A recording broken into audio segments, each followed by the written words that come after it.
The first generation's demon lords are the oldest demon lords in world history. Historically, they have had a close connection to the creator and have played major roles in shaping the current world. In order, they were Guy Crimson, Milim Nava and then Ramrus. They were the only demon lords who were able to maintain their positions at the top even after all the wars had taken place.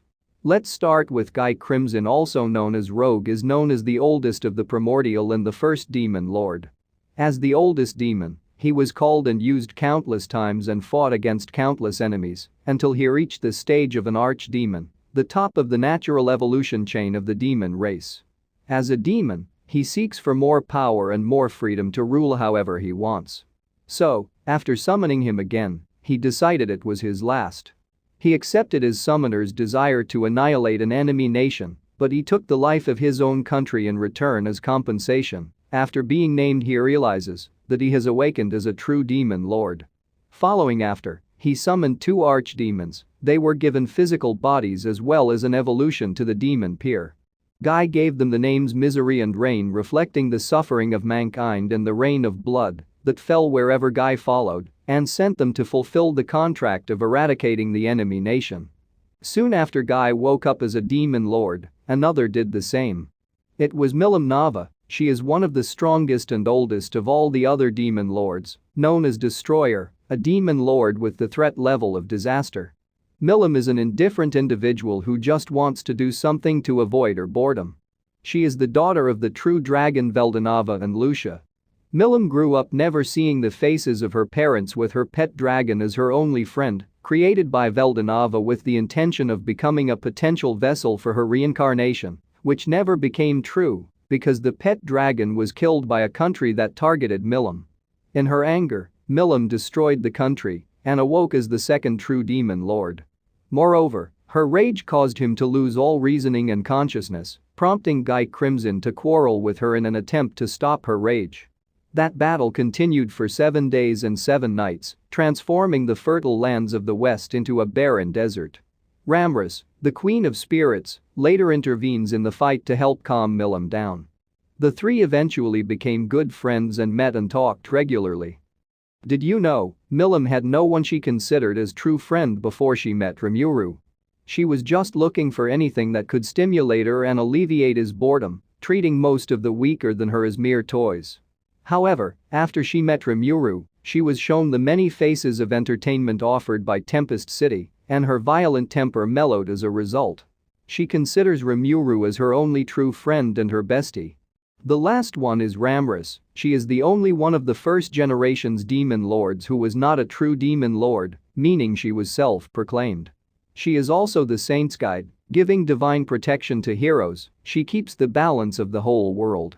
But during the battle between Guy and Milim, the one who regained Milim's sanity was Ramrus. In the process, the leader of the spirits, Ramrus, pulled out the evil magic of the demons and the powerful aura of the dragons and began to change, becoming a demon lord, and she was able to suppress Milim's fury and regained her consciousness, and the battle ended. Ramrus inherited herself from previous generations. She previously ruled as Queen of the Fairies, but after reaching the pinnacle of power beyond which she could not thrive, she decided to separate herself. And in each of these child clones, she gave a sense of self. So, when they grow up, they will probably surpass the original. The flaw is their weakness during childhood. A race that constantly strives to grow in weakness. Among all demon lords, she alone possesses such hereditary abilities. Most people don't recognize her as a demon lord due to her appearance until they realize she is the reincarnated Queen of the Fairies.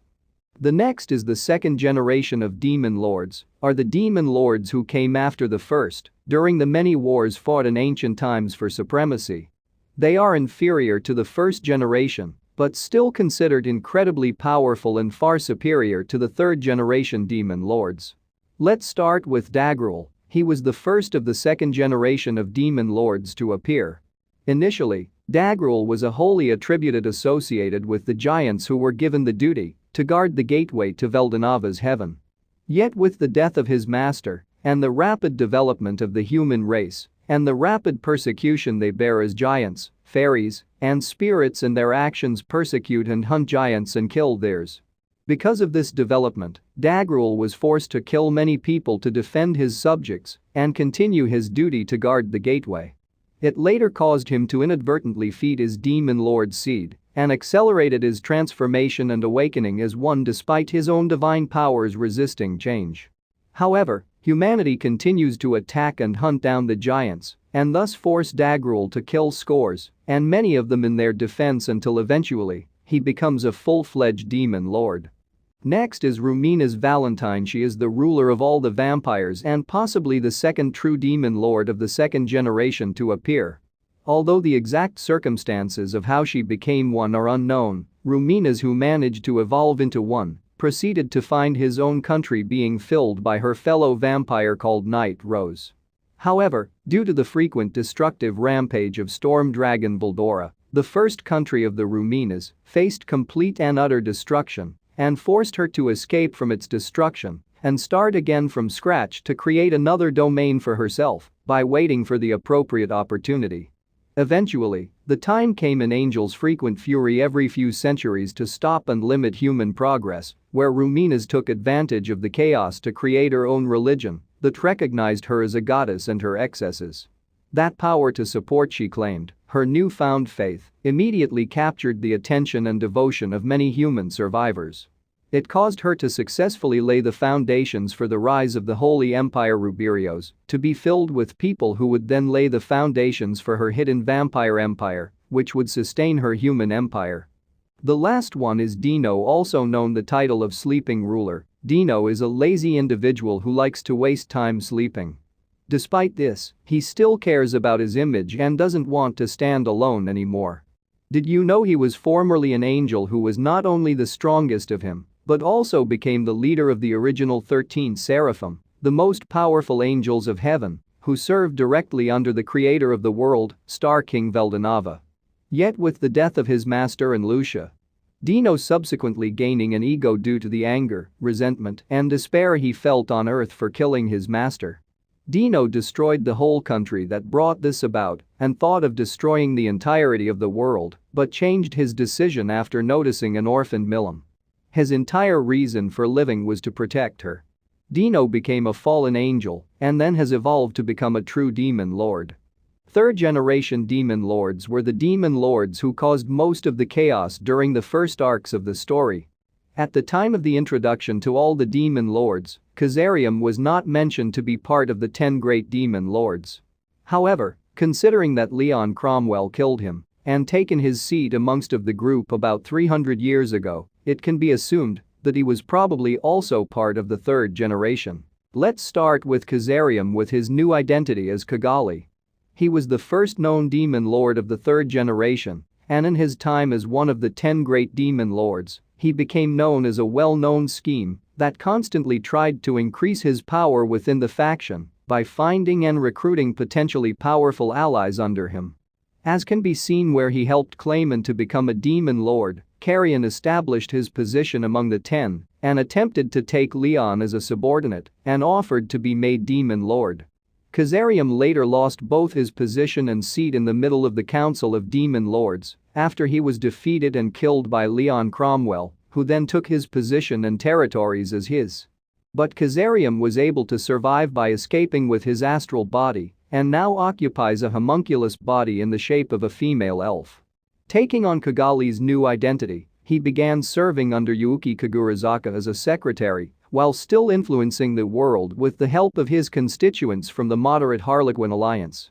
Next is Leon Cromwell, is the second youngest in the third generation of demon lords to gain his position by fighting and killing Kazarium and taking his territory and spot among the demon lords after the latter attempted to make him his subordinate. He is an otherworlder who became a hero who used to be known as the Platinum Saber, unique from other demon lords. Leon is in fact not a demon lord or any kind, but rather a personality on a similar level to a true demon lord, a true hero recognized by the voice of the world, and was simply recognized and given the title Demon Lord for his defeat of Kazarium. He is made both a revealed self-proclaimed demon lord and a true demon lord because of the same level of existence and power that his true hero title possesses.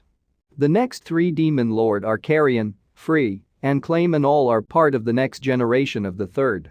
The three became demon lords at about the same time, and as such have known each other for the longest time, and have been shown to work together in pursuing their goals together. Due to the three being a younger generation of demon lords and consequently having a lesser advantage in terms of personal power, strength, and military resources over the first and second generations of demon lords, is known to continue trying to become stronger by improving or enhancing their own abilities and recruiting powerful individuals in their respective groups' countries to combine enough power to overthrow one day the first and second generations of demon lords. As seen in their plot to create a puppet demon lord under their control to further give them an edge in the 10 Great Demon Lord Council. This is due to their three being self-proclaimed demon lords rather than the truly recognized voice of the world, and thus have been weaker than the two generations carrying a wide margin. Last but not the least, Rimuru Tempest is the youngest who becomes successfully evolved into a true demon lord after defeating the Falmouth Kingdom by sacrificing 10,000 souls to gain that power and ascend the title of a true demon lord.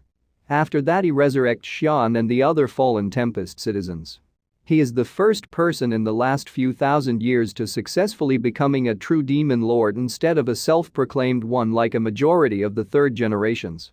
Clayman believed that Rimuru is actually weak and only used Voldora's resurrection to proclaim himself a demon lord. Consequently, Clayman called for a Walpurgis banquet in order to put Rimuru down. However, to his surprise, Demon Lord Ramras asked for Rimuru to be able to attend the banquet himself, and other demon lords agreed to this decision. Clayman sent his army along with Milam's followers, the dragon worshippers, to attack the Jura Tempest Federation while he went to the Walpurgis banquet. However, his plan was revealed and he was betrayed by Milam and Prey, who explained that his orb of domination had failed to work on Milam. After that, Rimuru defeat and kill Clayman, and Rimuru is officially recognized by the other demon lords. Later, after seeing the overwhelming power of Rimuru Tempest and seeing the power of a true demon lord, Prey decided to step down from the council and also Carrion since he lost to Milam, and they decided to work under Milam Nava and gained their territories, thus resulting in them being reduced to 8 demon lords. And now they need a new name since the previous 10 great demon lords took about 3 months to decide, but they still decided to go along with that name since they can't decide for another name. Where Voldora butt in and said Rimuru is good at naming things and the rest of the demon lords are looking at Rimuru with expectation. And Rimuru decided to name it 8-star demon lords, and it only took 3 minutes for him to decide the name for the current demon lords. And this are the new 8-star demon lords. Thanks for watching.